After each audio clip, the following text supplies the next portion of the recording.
So we are going to be using those laws of exponents that we've been learning, and we're going to be using those to simplify an expression. So I know when you look at this, at first it seems very overwhelming. But you really just need to take it a piece at a time and ignore the rest as you go through it. And I'm simplifying this expression. So PEMDAS, I still use that. PEM, P is parentheses. Is there anything that needs to be done inside the parentheses?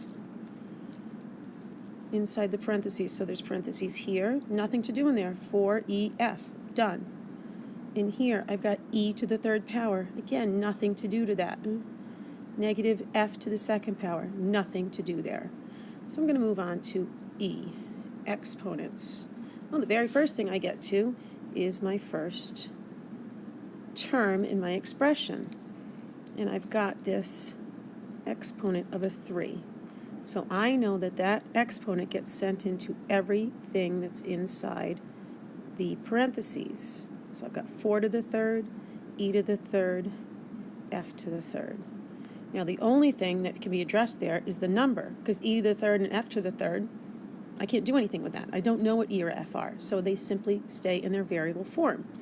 4 to the third power, I know is 64, e cubed, f cubed, that is a 3 there, minus 8. Make sure you bring down everything.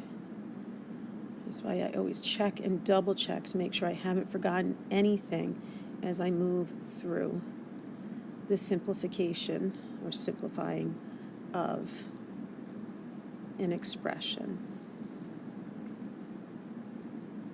Okay, so the next thing, I don't have any more exponents that I have to do anything with. Whoops, I made a mistake when I copied this. Let me fix this, because that, of course, is e to the 6th divided by e to the 3rd. So exponents, there's nothing truly to be done with any of these exponents now, because everything has been sent in. My other exponents are just already attached to their variables. So I leave those alone, and I move on to multiplication or division, of course, from left to right. So multiplication, my first term has got multiplication. There's nothing to do in it, though. My next term is minus 8, minus e to the 3rd, plus, oh, here we go, I've got some division. I'm going to stop right here. E to the 6th divided by e to the 3rd. My exponent law tells me to subtract those exponents. So I'm going to have 6 minus 3. So that leaves me with e to the 3rd power.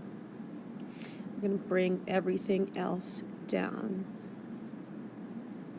And that means I don't have anything else to do as far as the multiplication and division goes. So I am going to start adding and subtracting. I know that I'm writing this backwards. If that confuses you, just rewrite it the way that you're comfortable doing.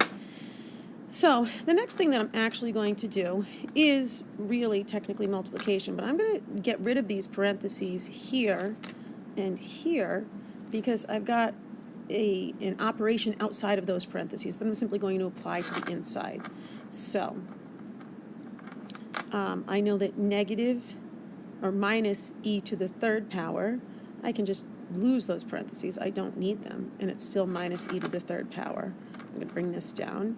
64e cubed, f cubed, minus 8 minus e to the 3rd, plus e to the 3rd. I've got minus and minus here. You should know that that means plus f squared plus f to the 3rd plus 1.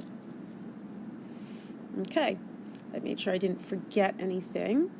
So I now am going to reorganize each of my terms so that I can add and subtract the things that are possible to add and subtract. So as I go through this, I'm going to box and underline. I've got here this e to the 3rd, f to the 3rd. I don't have another one of those, so I'm simply going to circle it.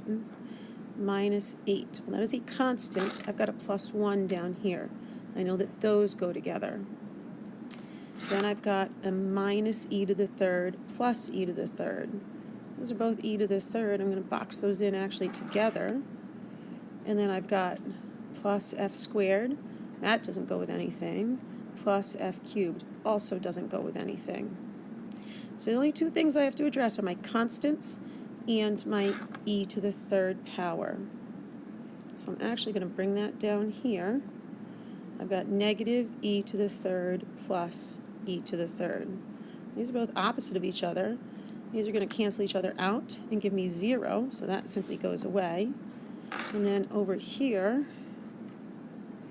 I've got that negative 8. Don't forget the negative. That's the most common error. Negative 8 plus 1. Signs are different. Find the difference. You should know that that's minus 7 or negative 7, which of course means the same thing. And now I'm actually going to have to change the page, but I need to remember each thing. I've got this. I've got the 0 that I'm just going to simply ignore. I've taken care of this and this. So I'm sure you realize that I had to pause the video. So I am going to apologize right now for repeating anything if I do. So I know the next thing that we're going to do is I have to move everything over to the next page, and I'm going to be now including everything that I've combined and everything that I've left. So I know I talked about this being left.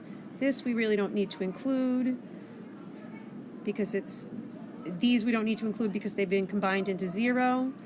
I have my negative 8 plus 1. I combined into negative 7. And then I have, oh my goodness. Anyway, I have everything that's still left over here. Nope, not the one. Sorry. So, going on to the next page, I'm going to transfer everything over. So what I have is 64 e cubed f cubed plus f cubed plus f squared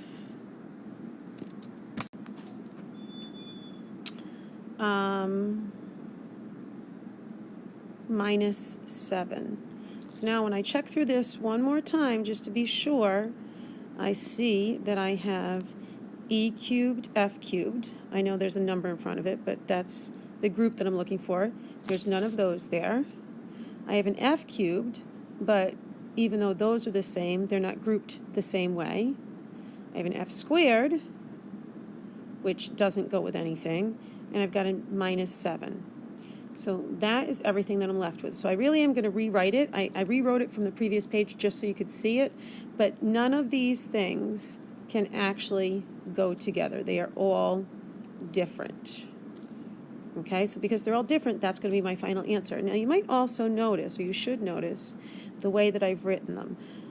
The typical way that we do it is that variables that are combined with other variables would begin our expression that we're left with.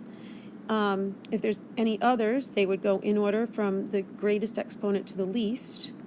I'm then going to move on to my single exponents. I've got f cubed plus f squared. Again, notice that the exponents descend. They go from the bigger ones to the smaller ones. Minus 7. I always have my a constant or just number at the end. And this is the simplified version of that original expression.